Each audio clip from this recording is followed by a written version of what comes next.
xam tu es clean entre autres mais en tout cas daal bu fi demee ba jigéen di impliqué wu ci ay trafic de drogue ay vente de drogue yoo xamante ni si jigéen moo daan gis lu ñaaw mu dëgg ci tànkam wala ju xeex ko nga xam ni jafe-jafe am na bu baax sax te une vidéo de ce genre mës naa ko gis ko xam te ne dafa avalé yëf yi uniquement pour après bu demee daal di koy génneewaat donc mu nekk ay yëf yoo xamante ne métti na daal la nga ko waxee soxna jigéen bu ci demee ba ci dugg nga xam te ne jigéen moo daan dalal jigéen na doon arrangé yu bëri dugg ci kon bokk mooy àdduna daal commencé na jaxasoo tere dina trop suñu góor yegg si na papa ji maa ngi lay ziar bu baax a baax bismillahi rahmaani rahim bismillahi rahmaani rahim bismillahi rahmaani rahim bismillahi rahmaani rahim bismillahi rahmaani rahim bismillahi rahmaani rahim bismillahi rahmaani rahim asalaamaaleykum wa rahmatullahi taala wa barakaatuhu waaleykum salaam ena ngay jekk kaar ena ngay rafet kaar ena ngay am gëdd kaar ena ngay am dayo kaar jërëjëf Louisa Diandi la première dame comme d'habitude yaa Seyda Fatima Fama comme d'habitude Soxna Fall la noirceur d'ébène machallah l'africaine dans sa quintessence l'africaine dans sa quintessence de beauté naturelle innée oh là là cette transparence honnête qui reflète en son sein indi leen xaalis et nous permet de mieux appréhender la lougatoise la grande lougatoise qu'elle est. Merci. Est-ce que les prix sont bons? Voilà, j'ai pas fini avec Soxna. Alors, il y a Soxna, machallah. Pour tout ça, c'est super. X11 ak 12. Alors, ça fait quoi? Deux briques. Au-delà. 3. Ok, trois briques. D'accord. Ok. Soxna. yàlla na yàlla sàmm la ci kaw fan wu gudd wér doon kaas gi jaboot ga barkeel. amiin waay amiin. aw ak faama ak xasma yàlla. amiin waay yaa toujours resplendissante. comme d'habitude. Louisa. yàlla na ngeen dund ba sëtaat ya. amiin te mu jik leen ñu bokk ñu ñëpp. amiin at yow it da xam la ngande la xew. la pata. Birame Touré daf ma woo léegi nii. am lu ma wax. bu si kanamee Maba ak MD dinañ la wax lan la. tàggaleen nuyu naa la bu baax. léegi nag dama laa jox ba ngeen pare uddeelu ma. waaw dañuy seetaan di liggéeyaale di yónnee kii éléments yi ak information yi di ko jot. lii lu mu. quartier lunettes yi. sama bët yi. fan yi damaa xaw tane sax. suba teel. amiin waay. amiin allahumma amiin. ça va papa Daddy Sugar. naa woyam bi lay xaar. I love you. bàyyi bu sa ñoom. toog dara wi ma sam. ma ne bàyyi bu sa ñoom. dund ba fekkee njëriñ doomam. waaw déglu la.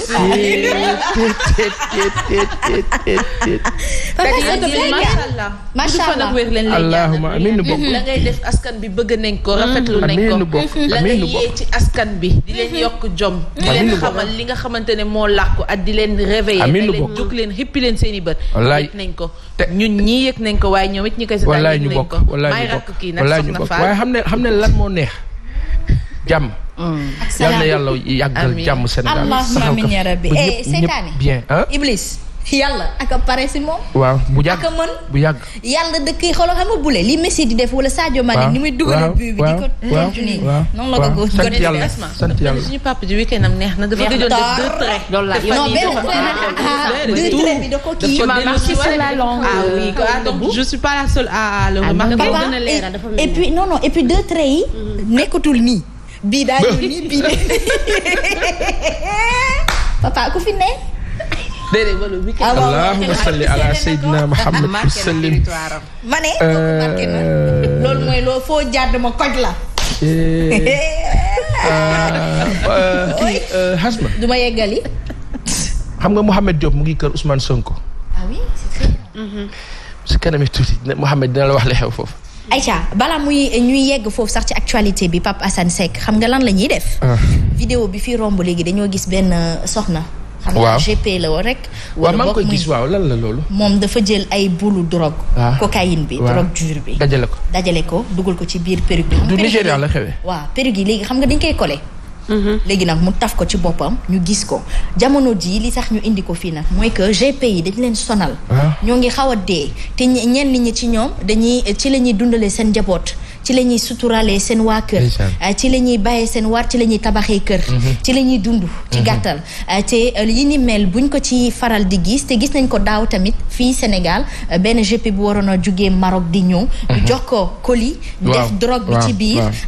actualité la boo xamante ni chaque année on en rencontre benn wala deux.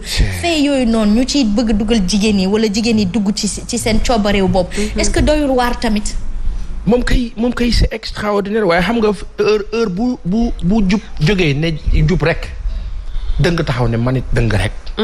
àddunaa ni demee moom kay li ci xaw a doy waar mooy bu dee dañ koy def ci bopp yi. léegi nag moom dama xamul ndax aéroport yi léegi dañuy fi xool bopp yeeg mais xam nga technologie bi léegi dafa avancé. lu waaye dugal ci sa biir yaram gars yi dañu koy gis. et c'est dommage nag ndeysaan que les africaines surtout africaines yi dañu war a dellu ginnaaw trop ci mbir mu ni mel parce que duñ ci mës a am ndam gàcce rek lañ siy jëlee drogue moom te ndeysaan léeg-léeg nga dugal ko foo xam ne ñu génnee ko fa. war la tëj ay ati at làq la jant bi. jaru ko gis naa ba demee si suñu bokk yële fële ca ci xaaral ma bañ a tudd. ma bañ a stigmatiser. bari na sunu ay am di jàmm yoo xam ne ndeysaan ñu nga fa te dara yóbbewu leen ko lu dul mbiru drogue yi ñu jàpp leen ci prison yi à l'étranger.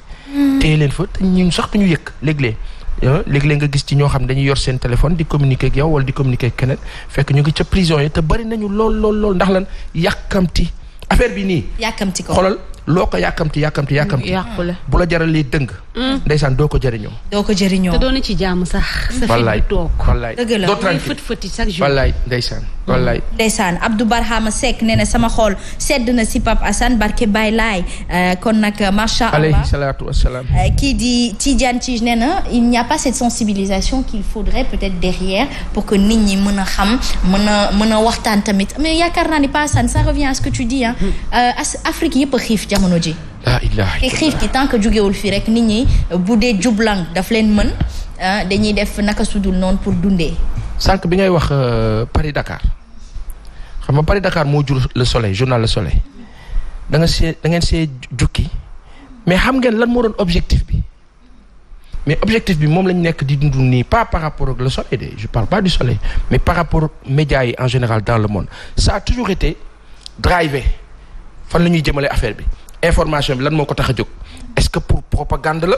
est-ce que pour jubal la wala est-ce que pour naxaate la lu si bëri sacerdoce ak orthodoxie nit a ngi koy am di jubal ndeysaan mais fekk na la sos mbir ma wala ka koy sos objectif ya mu ci am léeg-léeg du bokk ak orthodoxie du bokk ak li nga xam ne mooy li war a nekk yoon mais nasaraan ca jamono ba muy indi journal fii du woon pour yee la de. du woon pour nga yeewu de. pour lan la da ka fi indi woon. waaw. pour doxal sa géostratégie rek comme dans le temps moom mu ngi ci conquête nasaraan moom mu ngi ci conquête ci la dëkk.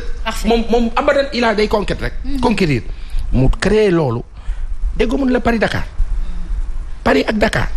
ñun Sénégalais yi bi ñu jëlee suñu indépendance la ñu wax Le Soleil mais Paris Dakar l'objectif c'était de contrôler l'information dans son ensemble di wax ak Sénégalais yi dans un sens élite bi nga xam ni ñoom ñoo nekkoon ay boroomi xam-xam jàngkat yooyu.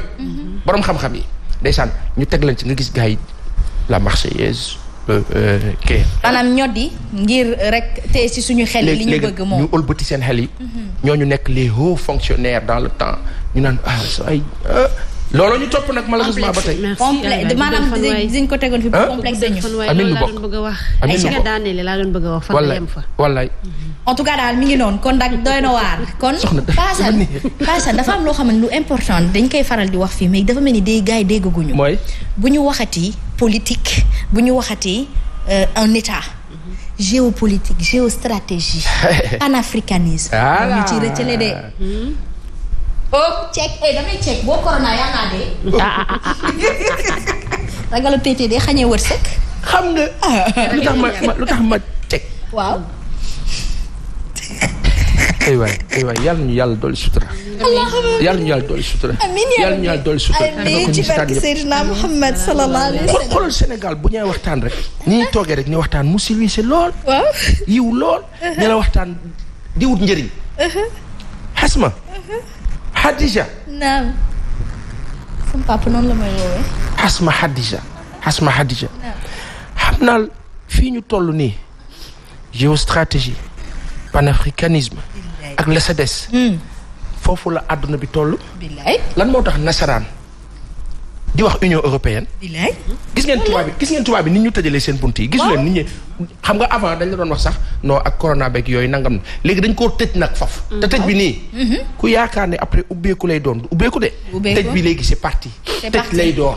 léegi nag yow africain yow l'africaine. waaw yow yaay xool lan nga bëgg décider maa ngi dégg. xaw ma kan moo ko doon wax keroog ci Grande Gueule xamatuma mu ne gars yi dinañ tëj seen aéroport yi ku bëgg a tukki di nga vacciné wu. waaye du ñu toog. nañ toog suñu réew. ndeysaan il faut des leaders très forts. mais pour ñu toog. ay leaders. lu ñuy toogee. lu ñuy toogee. mais léegi saa waay ñun mënatuñu dugg seen dëkk seetlu ngeen benn affaire. yow nga jël OMS teg ñu ko mu ñuy wax jaar leen fii ak fee ba pare ngeen tëj seen i dëkk. OMS yéen ngeen tëj seen dëkk de ba pare naa ñu léegi yéen pour ngeen wér doxalee leen nii seetlu leen ci affaire yi. ba pare teg ci ñoom seen i ay entreprise ku ci nekk en crise fayit ñëw fii suqaliku. waaw te teg ci dañu tëjal seen buntu ba pare di dugg ci suñu réew yi. tranquillement. ils sont là. loolu mu tudd loolu. wax ko ci kaw. dis très haut ce que tout le monde pense très bas. tu es la première dame permets-le-toi. lu mu tudd waaw ñàkk fayda. merci. nañu am fulla. Soxo. ñu dugg actualité mu ma paas ko bal bi. laa ilaha illallah Seydina Muhammad rasulullah sallallahu alayhi wa sallam. allahumma salli ala. kii nee na ban dafa nee na paasan seeg tax sa doom bi Asma mën a ruube tey ngay xam sama degré mën ruube. ay tey lay saxal ay laaf di naaw. nuyul ma suñu papa ma nga ci Louga. Papa Samba Top mooy président bu ligue de football bu Louga. yàqul football ba nekk itam bokk ci comité exécutif bu fédération sénégalaise de football. di suñu waajur di suñu xarit. ko ñaanal wér la. amiin allahumma amiin nu mu tudd. Papa Samba Top. du ancien footballeur. Samba Top. du ancien footballeur. waaw. nekkul woon jàmbur. Samba Top waaw. boobu kay. yow tamit xam nga tax tur bi ñëw xam nga xale du fàtte. xam nga tax tur bi ñëw. daan fàttaliku dimanche ba Abdoulaye Diaw daan toog Sénégal neexoon na. ba daan wax sàccoom bi. ak ña sa des. paa yi seetaan na fi nii dina ne gën a gi. yow kañ nga juddu Pa Assane. 1800 éphémère da nga koy fàttaliku. lii moo tax de culture générale baax. jàngi leen gëstu leen liir leen. te Pa Assane ki nga wax nii mi ngi def lu am solo. Pape Lay Diaw ndax am na woon démb. wallaay mi ngi ci andi di fàttaliku ñoo xamante ne ay ténor lañ woon. mag di ci fàttaliku lu am solo man gis naa si nekk te dend nañu at koo xamante ne AS Gorée la nekkoon. sama tonton le voisin.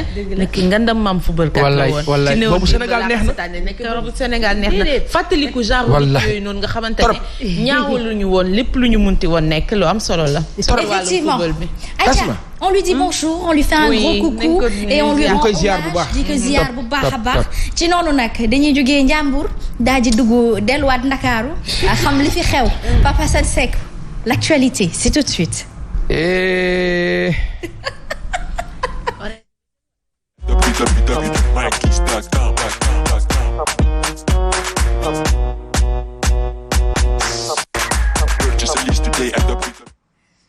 Aïcha, on sait tous que l'actualité tourne autour de Sonko. Ousmane Sonko ñaari point la rek Ousmane Sonko ak sunu papa bi Lamine Diack. Tout à fait. Une très bonne nouvelle ci sunu côté papa Lamine Diack. En attendant on va en reparler waaye Hasima. ma Thiam intendant. waaw yal na yàlla fayal ñu ko. xam nga waxtaan ba ne mottali da see baax. dama la wax sànq ne la Paris Dakar moo jur le soleil. effectivement ci origine bi mais avant le soleil. Thiam mu ngi may fàttali précision de taille la il y a eu Dakar matin. lu am solo ngi doon lii moo la xam-xam.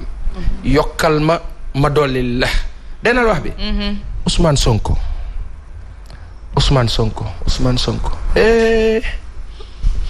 Sénégal coow li commencé na nag. réew maa ngi. ça a déjà commencé. su fee jug di. voilà ça su fee jug de voilà coow ça. dañuy jóge ci biir jàll ca bële. waaw chaque jour. waaw. nga jaga ma ngay tàkk ba tey de. la ca metti mooy que bu ñëw fay beneen ba ko jiitu. ba ko jiitu. te des fois dafa mel ni stratégie la. pour fay coow. am na loolu de Sonko wax na ko de. fay ko. loolu li muy wax ni Fama di wax ni Sonko wax na ko de. lu xew. mais kay lan mooy information bi. information bi nag daanaka ñëpp xam nañ ko. wax nañ ko fi sax samedi. coofe na de pour violer. coofe na de. damay wax sama xalaat rek. loolu rek nga si gis. góor la de. ah non mais je dis très haut que tout le monde pense très haut. non mu ne damaa maandu depuis tout à l'heure daal. jantal la de. Sonko jantal la. wul kii. mais man non mais man. wul leen kii. nga ne. mën nañ koo songa tamit. mën nañ ko songa man nag dagg paasan la ñu xulle. man soo ko gisuma ci moom leen lu mën a dégager parce que suñu papa ji ko ëpp kii. non suñu papa la mënuñu ko am ci xel suñu bàyyi mais je veux dire kii nu ko suñu futur président la soo ko waaye tey kii ni mu costume moom nii mu jàpp ko. waa léegi peut-être Sonko di gis na gis ko yaa kii suñu papa di gisoo ki duggoon femme chic naan wooy wax leen kii rek laa nopp danga bëgg ma indiwaat capture yi wala. damay baax de daaw la woon de yàggul ci ay waxtu yii la woon. waaye nag pour revenir à Sonko. xam nga dañu Ousmane Sonko dañu ko tuumal mbiru viol. te xam ngeen ni viol c'est criminalisé. oui. oui. c'est-à-dire dañ lay jàpp dañ lay tëj. dañ lay tëj kaso. seetaan nañ ko démb fii si télé bi Sen TV. waxtaan boo xam ne am na ko fële sa këram. toog na 48 heures yoo xam ne waxul ñëpp naan mais kii du wax mu leer. parce que Sénégal yi dañu bu nit nag ba la tuumalee dañuy bëgg nga leeral parce que weddi tuuma dafa am solo. léegi nga ne doo tontu am na ñu bëri nga naan jotu tontu mais am na yoo xam ni faw nga tontu nag. bii nag dafa rëy. daa ngande. ngande loogu sax ca kaw la rëy la Ousmane Sonko leader naturel de l'opposition sénégalaise en ce moment 3e aux élections le 2e ayant rallié.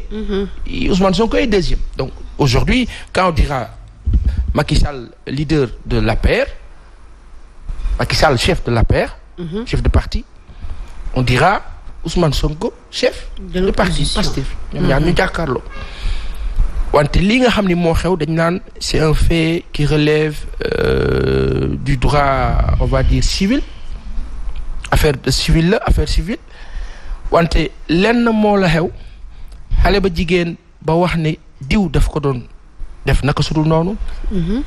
benn yoon ñaari yoon ñetti loolu moom nekkatul viol moom loolu moom. benn yoon ñaari yoon ñetti yoon. ah ngeen baal ñu de waaye loolu de war naa xumb. benn yoon ñaari yoon ñett te coow jibul. waaye pourquoi yàlla defoo ma melentaan. ah léegi nag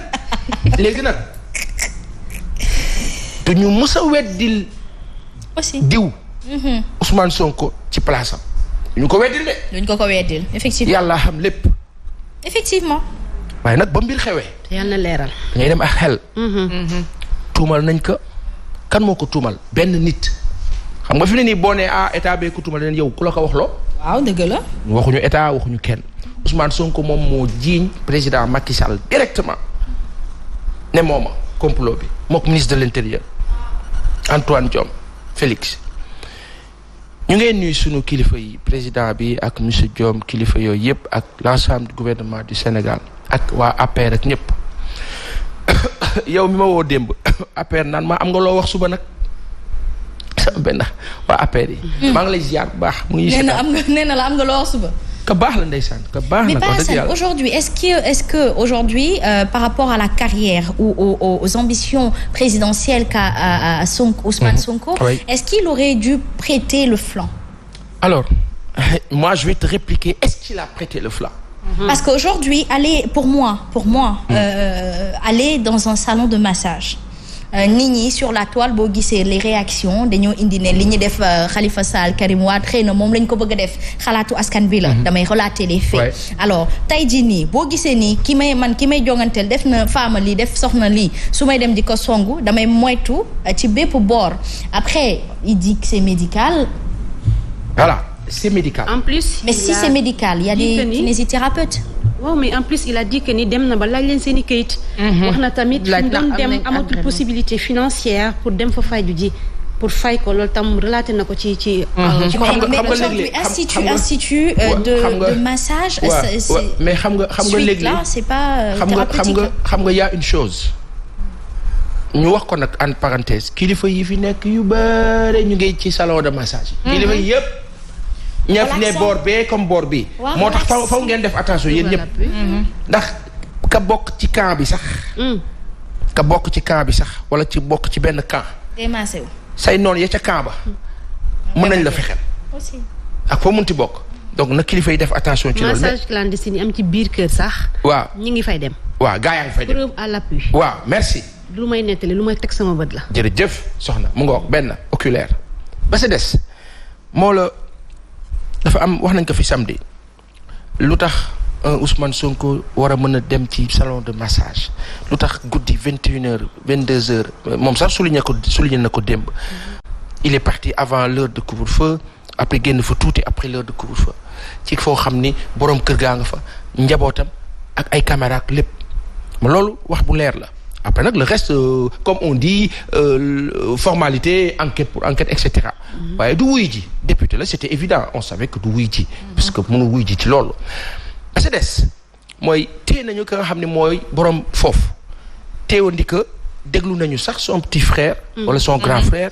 Pape Alé def si un excellent travail d'investigation comme d'habitude Pape vraiment merci. kooku am lu mu wax jëmale ko ci rakkam fay nañ ko nangam. ci ay propos. grave la loolu. trop normalement frère bi sax dañ ko war a woo déglu ko. te xam naa ci lañ jëm. waaye waxuñu ngeen woo nit ñi di leen napp pour ñu bañ a wax de. woo pour déglu. parce que benn affaire moo am. bu ñu dégloo démb monsieur Sonko. waaw. dans le fond wax na dafa junj mais am na lu bari lu mu téye. xëy na selon affaire yi fu muy toll xam nga aussi xeex politique dafa xaw a doy waar. te Sénégal yàgg nañu di xeex ci politique malheureusement nii takkalante defalante lu bon et cetera mais bii yoon. ci régime bi ñu nekk ñi ànd ak APR ak président Macky Sall vraiment avec tous les égards mais accepter un fait mooy depuis 2012 la ñaaw dafa yokk Sénégal. lu bon lu tilim saltel nit takkal nit enregistré nit déglu nit yu bon daal moo xew ci dëkk bi depuis 2012 dafa yokk. amoon na de dafa yokk lu tax mu yokk on ne sait pas mais dafa yokk constat la. c'est leur façon peut-être de faire. exactement maintenant y a quelqu'un qui me dit waa APR sama mbokk moom. vraiment maa ngi lay nuyu bu baax que baax la mu ne ma fexeel nag suba nag la ñuy xam nag ndax vraiment li ngay woote si dëgg et cetera ma ne ko sama xel bul ma influencer. ok ba ma bopp rek. mënu ko sax. ba sa des. ndax am nga xel te jërëjëf ba sa des. soxna Fall. ba sa des mooy lu tax bi mbir mi xew rek waa APR jot benn message consigne ñoo leen bu ci kenn wax lu ci seet yéen kay wax leen ay sénégalais ngeen am ngeen droit wax ci. vraiment oui le problème mais pourquoi consigne bu ci kenn wax du affaire état mais loolu rek indi na problème loolu rek xel day tey donc. mais xëy na dañu jël décision maandu tamit. mun naa waaw non c'est-à-dire maandu leen te bu leen ko wax soxlawul loolu lu ci consigne di amee sénégalais bu mu neex nga commenter man APR laa bokk mais sénégalais laa. lu concerne Ousmane Sonko ci contexte bi war naa ci mën a bàyyi xel wax ci gëstu ci xam lan la. parce que je suis sénégalais. c'est un citoyen ma ne au-delà de l'homme politique. oui sénégalais la donc Ousmane Sonko dafay wut réew mi lu muy dugg lu mu dul génn lu mu dul dugg dinaa xam lan la. d'accord léegi. xasma. naam benn affaire moo nekk. waaw. lan fan lañu jëm. li gën a doon information ci mbir mi gis naa gars yi bind Ousmane Sonko avoue à moitié. avoue après objectif bi c'était quoi dans le sens communicant du terme de montrer à l'ensemble du monde entier que kat ndekete waa ji moom diineem jéeg yi muy woote yëpp moom ma nga ca salon ya on va dire ainsi compréhension xel pour xel mais au-delà est-ce que moi man nit mën na ma waxuma sax ay raison médicale mais saa yi ba ma neexee bu dem ci salon ñu maase ma mais justement wax nga ko tantôt fi nga ne au-delà d'être partisan de l'APR la personne reste un citoyen sénégalais au-delà d'être un citoyen simple ou un être simple Sonko dafa nekk koo xamante ni dafay ut réew mi. xam na ni dafa am ñi nga xamante ni da koo séqal ñu koy xëccoo. te ñooñu dinañ am pexe tout comme moom ni muy utee pexe. peut-être qu'il aurait peut-être mieux fait de se mettre dans des conditions de ne pas y aller. Asma kenn rek. waaw moo mën a mucc ci noonu. xam nga ku mën a mucc ci noonu. ku yàlla muccal. léeg-léeg nag yàlla day taxaw di xool di natt. waaw aussi. te képp ka bëgg nguur bëgg dimbali sa askan moo xam da nga bëgg nguur pour sa bopp wala moo xam da nga bëgg nguur pour sa askan na la leer ni yoon bi moom. xaaxam kese la. obstacle sur obstacle ba keroog nga siy jot. waaye nañu ko ñemee te teg ko ci ay idée ak jëf. kay moo gën a baax. kay. ku mën sa morom duma. kay bii mooy bu conventionnel bi. loolu la bi. bii mooy bu conventionnel bi li mu wax nii mooy bu baax bi mooy mbapat beeg mooy tout ce que tu veux. waaye problème bi Ousmane Sonko nee na. kii nga xam ni moo la adversaire politique am di Macky Sall. ba nga ko waxee nag am na koo xam da nga naan dal naan waaye del wax le président Macky Sall l'institution bu ñuy wax ci politique. bu ñuy déglul bu baax li ma la wax nii. ba yaa wax ci politique fii ci Sénégal. waaw. Macky Sall chef de parti la. ba yaa wax politique de politique. ba nga xam ne moo la doxal suñu réew jëm ci institution jëm ci suñu ay services administratifs et cetera. dañuy wax le président Macky Sall. waaye bu ñuy wax ci APR dañuy wax ki jiite APR. mooy Macky Sall. dégg naa wax bi. parce que APR seen fonctionnement ak seen doxalin ñun concerné wuñu. quand bien même que dinañ ci bàyyi xel parce que ñoom dañu bokk ci ñiy jiite réew mi. dégg naa wax bi. ayca ñu seeti Mouhamed Diop. ñëw na. mu nga kër Sonko. waaw mi nga fa. na Mouhamed ñëw situation actuelle. Mouhamed bismillah.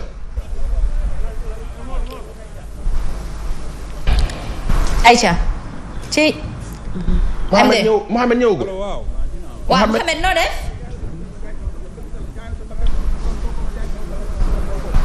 Mouhamed ñoo ngi lay nuyu di la ziar. oui. waaw. maa ngi lay fay Asma. waaw yaa ngi fële ci kër Sonko moom Ousmane Sonko leader parti Pastef di la laaj rek lu fa xew. waaw maa lay nuyu Asma di nuyu téléspectateur Sen TV yëpp ak surtout ñi suivre quand même Subatel. alors ni nga ko déggee l'information oblige donc tey jii ni information bi Ousmane Sonko la mooy conférence d'abord de presse bi mu defoon ni ki démb doon andi ay leeral yu bari ci yenn ci ay tuuma yi nga xam ci ni tegoon nañu ko ci ak ndoddam jamono ji nag ñu xëy ñëw fii ci këram cité kër góor gi xool ba xam ndax dina déférer à la convocation am déet mais bi ñu fi ñëwee constat bi mooy justement gis nañu fi nit ñi ñoom ñëw nañu bu baax a baax ngir ñëw soutenir seen leader moo xam ñi bokk ci parti moo xam ay sympathisants am ñi ko bëgg waaye itam ñi nga xam te ni ñoo bokk gis-gis ci wàllu politique ñoom ñëpp ñëw nañu fii ci këram ngir soutenir ko comme quoi ñoom itam noppi nañu ngir lépp lu nu bëgg a def seen leader ñu jaar ci seen kaw ba noppi donc fii cité kër góor gi constat boobu lañu fi am ak un dispositif quand même sécuritaire un peu impressionnant yu taxaw ci buntu kër gi comme quoi itam kenn du dugg kenn du génn alors ci noonu itam la ñu gis ne mbooloo mi macha allah xaw na fee takk lool lépp rek ci soutien ci Ousmane Sonko ñu ñëw Asma fekk fi ñenn ci ñoom également ku ci mel ni Abbas parti di soutien Abbas ginnaaw ba ñu la nuyoo lan. Aïcha jërëjëf man. bu gënee baax rek ñu delluwaat foofu. tenir. Aïcha donc Papa Sane gis nañu Mouhamed Diop li mu relaté Sonko dafa mel ni mi ngi loolu biir këram ba tey ñi mu àndal waa parti am ñëw nañ tamit dooleel ko. Aïcha peut-être une semaine. yëg ngeen li ngeen xam ni complot la boo xam ni le gouvernement de Macky Sall mu ngi koy préparer pour faagaagal suñu leader. looloo tax ñu ñëw taxaw pour won ko ne ko il y a eu beaucoup de combats politiques yoo xam ni am na ñu ko fi jot a mëne combat yooyu quel que soit résultat yi mu neex mu naxari am na ñoo xam ne xëy na amuñ ci ndam politiquement mais sur le plan moral am nañ ci ndam ñun tamit tey dañu bëgg a woon président Macky Sall ne ko Ousmane Sonko du Khalifa Sall du Karim Wade xeebuñu ñooñu ci li ñu représenté ci politique moo tax ma ni sur le plan moral ñooñu ils ont gagné leur bataille contre Macky Sall mais sur le plan juridique lañ ko perte xeex bii du affaire u droit politique la te dañ ciy dem ba mu saf sàpp ak le président Macky Sall il faut que mu xam benn affaire ñi fi nekk nii yëpp ce sont des responsables ak niveau bu ñu mënti nekk le grade le plus élevé dans Pastef c'est le grade de militant moo tax ñi fi nekk ñëpp ay responsable la ñu tey du responsable coordination moo fi nekk du responsable commune copil moo fi nekk militant bu ne tey responsable nga. kon militants yëpp sont convaincus que ne. c'est un jour de responsabilité individuelle mooy créer cette responsabilité collective nit ñi nañu xam tey ne Macky Sall bu bëggee bakkan rot tey dina rot waxuñu ko nag parce que dañuy sóob fii dafa xat lieu bi naqaree xam nit ñi ñu ngi ñëw les gens viendront et à partir de maintenant duñu xaar sax ñu naan ay levée d'immunité parlementaire dañ koy yóbbu ak yooyu bis bu ñu levée immunité parlementaire am jour boobu Macky Sall dina gis Sénégal lu bu yóbboon nag ñu ñëw jël si ñun ñëpp on est prêt à tout ils vont marcher tey sur des cadavres. donc dafa mel ni nangu loolu tey. militants yi dañoo convaincu que ne mbir mi mbirum politique la amul dara lu ci méngoo dëgg lépp dañ ko. loolu c'est très clair ñun xam nañu suñu leader c'est-à-dire que ñàkkul fayda bay suufeel boppam à ce niveau-là parce que xam na importance su projet bi xam na li nekk ci ginnaawam ce ne sont pas seulement des militants de Pastef parce que dafa am militant am sympathisant am ñu ko bëgg c'est des millions de Sénégalais ñoo bëgg Ousmane Sonko c'est des millions de Sénégalais ñoom ñoo bëgg Ousmane Sonko parce que xam nañ c'est un projet ñu bari teewuñu fii parce que xëy na mënuñu fee teew mais militants yi dinañu ñëw sympathisants yi dinañ ñëw fii incha allah fii ak ngoon dina fees dell te duñu fiy jugee couvre-feu bi sax dinañ ko viol tey fii la ñuy fanaan tey nous passerons la nuit ici avec notre président incha allah. alors ñoo ko déggandoo Asma ñoo ko déggandoo li mooy situation bi nga xamante ni moom la ñu fekk fii kër cité Keur Gorgui kër Ousmane Sonko nit ñi sont déterminés justement aller jusqu'au bout soutenir seen leader Ousmane Sonko ndax dañoo jàpp ne effectivement mbir mi dara wundu ko lu dul wàllu politique. xamaa ne dinañ ñëwaat ci kanam ak kanam incha allah bu fekkee am na lu fi bees ci wàllu information ñu yeggee leen ko incha allah en direct. incha allah fii ci cité Keur Gorgui Asma Khadija. incha allah rabbi kon ba ci kanam bon courage. Aïcha mu nekkoon kii di Mouhamed Diop encore une fois fële ci cité Keur Gorgui Papa Sane ñoo ko déggandoo ñu nag askan gi yëpp ñoo ci bokk yem lee fa xew waaye marcher sur des cadavres je pense qu'à un moment. Raison gardée. Il faut savoir raison garder quand même. Le Sénégal, il faut qu'on pense au-delà de notre cause, d'accord, à la population sénégalaise elle-même. Et cette population est beaucoup plus valeureuse que tout leader, je pèse bien mes mots, tout leader politique. Asma. Fitna baaxul daal. Khadija. Non. En 1988 bi élection yi jàllee ñëpp ne Ablaye Wade gagné na ñu ne non dañu foqate élection yi. comme 1993 coow li dafa bëri woon Sénégal ndax leader bu ñuy wax Abdoulaye Wade ñu yàgg toujours di jaar ci ay parfois ses voix moo xam dañ koy jàpp tëj heure bu ñu bëggee jàpp tëj. loolu Abdoulaye Wade dund na ko ak président Abdou Diouf mu nekk lu yéeme lu yàgg am ci politique fii ci Sénégal Mamadou Dia dund na ko ak président Senghor ñeneen ak ñeneen dund na ko est-ce que xam ngeen ni prison yi yàlla ñu ci yàlla musal est-ce que xam ngeen leen na ak bëri ay nit yoo xam dañ doon def politique ci Sénégal ñu dugal leen fa faagaagal leen on se rappellera toujours Alioune Blondin Diop ak ñeneen wante ci cas bii Ousmane Sonko dafa wax la mag démb dafa ne ça va passer ou ça casse ça passe ou ça casse xam nga loolu mooy lan. wax naa la fii samedi ne la nit léeg-léeg nga topp ko muy moytu ba sësee day jàmmarloo ak yow wax ma ne egg nañ fa de wante li nga xam ne xew na démb ñu déglu ko ci discours ci communication c'est un appel à la résistance ni ko Charles de Gaulle defee woon ci jamono alors cet appel à la résistance là ñi nga xam ne ñooy jàpp ne que kat waaw Ousmane Sonko fi mu dem war foon dem li mu def et cetera ma wax ko fii tey benn citoyen la nit la fakka neex u dem du man du yow du keneen ak keneen. te du tàggu kenn. bëgg nguur nag bëgg nguur wala bëgg dimbali sa askan dafa laaj sacrifice yu bare. mooy autant il a le droit d'aller où il veut. Effectivement. De faire ce qu'il veut comme il l'entend libre qu'il est. Autant ñi nga xam ne ñoo am confiance ci moom il leur doit énormément de possibilités de crédibilité. léegi nag l'objectif de celui qui voudrait que mu bañ a am valeur. Soi-disant. Aïe. Mais je te fais un gros câlin. Le soi-disant a son sens. Effectivement. Tu es intelligente, machallah. Le soi-disant a son sens. Sens bi fa la ñu jëm. Effectivement.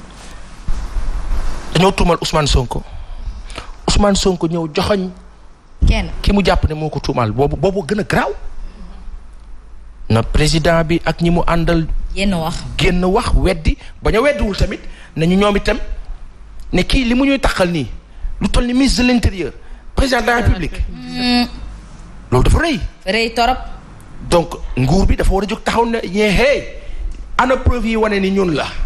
aussi xam nga kon yaa ngi ci beneen débat waaye ba fekkee ni nag yéen dara dafa xew seen yoon newu ci ngeen joxe ay consignes ne bu leen si wax xel dafay ñaar te am na fu ñuy jëm. te luy waral sax chaque fois bu ñu tuumaalee nit surtout yu wàllu opposition sa xel dem ci nguur moo ko def. kon loolu tam y a des questions à se poser à ce niveau. lu war a chaque fois rek bu dee luy faagaagal nit la wala loo xam ni day damm tànku nit ngir mu mën a àgg fa mu jëm ay ambition am dañuy xalaat ñooñee man sama problème xam nga lan la même su nekkee ne Sonko dañ ko tuumaal. viol. on a une justice libre.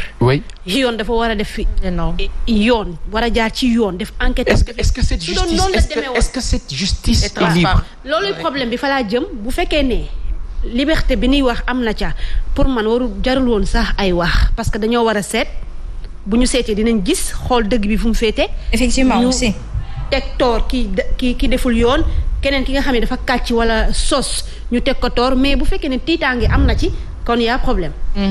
aussi et puis man Papa Sane aspect bi may ñëw mooy je sensibilise encore une fois que mbir mi Ousmane Sonko nguur gi dañ ko tuumaal ñàkk tuumaal yoon bi est-ce que dafa fiable ou pas certains se posent cette question ça ne vaut pas le prix d'une violence. dafa am fu ma bëggoon dem. bu ñu fi indiyee fitna di indi fitna. yàlla ñu yàlla musal ci lépp luy fitna allahumma amin ya rabbi. dinaa la defal benn bémol nag ci yàlla ñu yàlla musal ci lépp luy fitna. fitna ba amee dafa am toujours lu koy waral. aussi lu yëngu yàlla ñu yàlla musal waxuñu war wax fitna yàlla ñu yàlla musal ci liy indi fitna. allahumma amiin yaa rabbi yàlla ñu yàlla musal ci seytaan bi sooki fitna. allahumma amiin. xam nga kuy seytaan. seytaan mooy kii indi environnement suspect buy tax nit ñi nekk ci mbiru cëfër ak defante ñii nga xam ne seetaan nañ leen léegi nii ci télé bi wax ji rëy na de. waaye li am tamit rëy na. léegi nag lenn moo fi ne bu Ousmane Sonko toogee ne Bassirou Gueye sunu kilifa boobu ñu ngi kaa nuyu ba baax procureur moom Ousmane ci ay information mu wax mu affirmer joxoñ ne kii kat dafa joxe consigne ne bu ñëwee nañ ko téye lu ni mel su amee ci contexte bi pour un député ci benn accusation dafay diis loolu day indi coow bu fekkee ni mbir xew na ci Karim Meïssa Wade contexte ba moo doon sénégalais yëpp ñoo bëggoon xam ginnaaw nguur bi fi jàll lan moo xew nañu leeral ba ñu dawalee tuuti nit ñi gis ni am na leneen lu si nekk lu dul la ñu soxla woon sénégalais yi dañ ciy génnaat ba set ne mbiru Karim bi rax na leneen lu dul justice lu ni mel ci Khalifa Ababacar Sall bu fekkee ni nag lenn dafa am ci réew kañaa jiñ nangam bay la sa fekkee da ngay tooñ waxuñu kenn def de wante tey Sénégal toll na foo xam ni waa léegi ana coronavirus. ana ngajaga bi tàkk. ana leneen ak leneen tey Ousmane Sonko la ñuy waxtaane coronavirus amul ci Sénégal xool ngeen ñii ñu gis ci image yi nit ñaa ngay saafonte nit ñaa